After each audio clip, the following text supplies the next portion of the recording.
Hello friends, white study point में आपका welcome. आज हम टॉपिक कवर करेंगे urea toxicity and treatment in feed and ruminant. तो जो ज़्यादातर अपन देखते हैं कि अपन एनिमल को यूरिया यूरिया उसको खिलाते हैं, तो कभी कभार क्या होता है कि यूरिया पॉइजनिंग हो जाती है, यूरिया टॉक्सिसिटी हो जाती है जब अपन उसका एक्सेसिव क्वांटिटी अपन एनिमल को फैट करा देते हैं। इस स्लाइड में अपन पढ़ेंगे कि किस टाइप के स्ट्रॉ में, किस टाइप की फीड में कितना अपन को यूरिया परसेंटेज देना चाहिए, उसकी डाइट क्या है, उसके कंसनट्रेट का या उसके जो भी उसकी फीडिंग है उसका कितना परसेंट अपन को यूरिया देना चाहिए। और ज़्यादातर मोस्टली केसेस अपन को कैटल में देखने को मिलते हैं यूरिया टॉक्सिसिटी की। चलो देखते हैं, लेट स्टार्ट। यूरिया टॉक्सिसिटी जैसा ही पढ़ा, एक्सिस इंटैक ऑफ यूरिया और NPN, non protein nitrogen leading to rapid ammonia release in rumen. ठीक है, एक्सेसिव इंटैक जब अपन यूरिया का कर लेंगे या एनपीएन कंपाउंड, क्योंकि ये यूरिया भी क्या है, एनपीएन कंपाउंड है, नॉन प्रोटीन या नाइट्रोजिनस। जब ये अपन ज़्यादा कंज्यूम कर लेंगे तो ज़्यादा एक्सेसिव अमोनिया रूमेन में बनेगी और रिलीज होगी और ब्लड में एब्जॉर्ब होगी। कॉज क्या हो सकते हैं? Excessive urea supplementation and feed, ऐसा सप्लीमेंटेशन खिला रहे हैं जिसमें यूरिया की क्वांटिटी ज़्यादा है।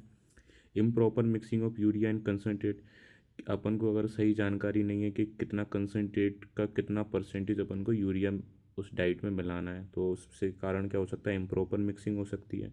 थर्ड कारण है कि starved animal consuming urea feed, कोई एनिमल स्टारवेशन है, उसने बहुत टाइम से कुछ खाया नहीं और एकदम उसको अपन यूरिया फीडिंग दे देंगे तो यूरिया टॉक्सिटी हो जाएगी।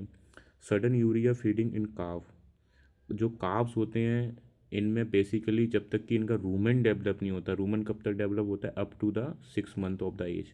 जब तक 6 मंथ की एज नहीं हो जाती जब तक अपन को इनको यूरिया फीडिंग नहीं देना चाहिए। बट कहीं केसेस में अगर यूरिया फीडिंग दे देते हैं तो काफ में भी यूरिया टॉक्सिसिटी देखने को मिल जाती है। प्रोसेस क्या होती है? यूरिया, जैसे यूरिया जाता है रूमेन में, यूरिया से एक्टिविटी करता है तो वहाँ क्या होता है? Excessive production of the ammonia. तब ये एक्सेसिव प्रोडक्शन ऑफ अमोनिया है और ये जाके ब्लड में एब्जॉर्ब हो जाता है। इससे कारण क्या है? टॉक्सिसिटी यूरिया की हो जाती है।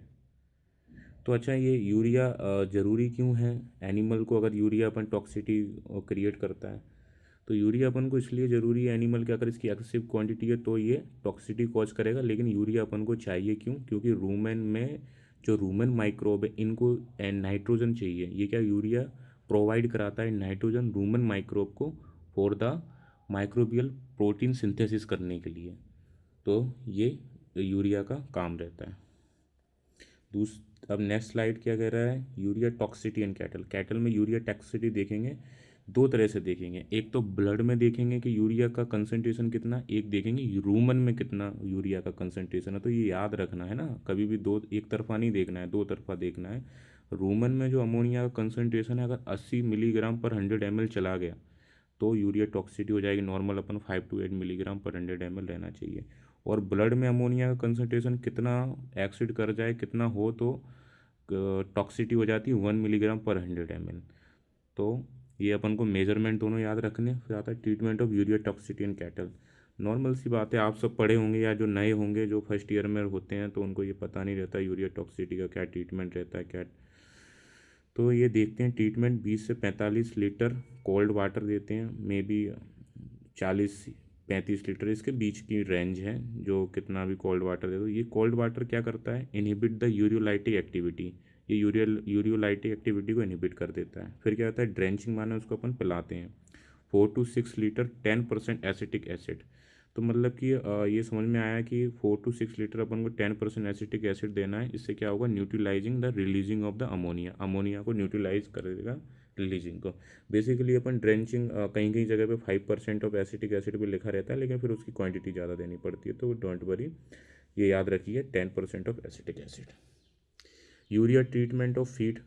अब अभी तो ये ट्रीटमेंट ऑफ द कैटल में देखा था यूरिया का, अब फीड में क्या ट्रीटमेंट करें कि यूरिया टॉक्सिसिटी से बचा जा सके।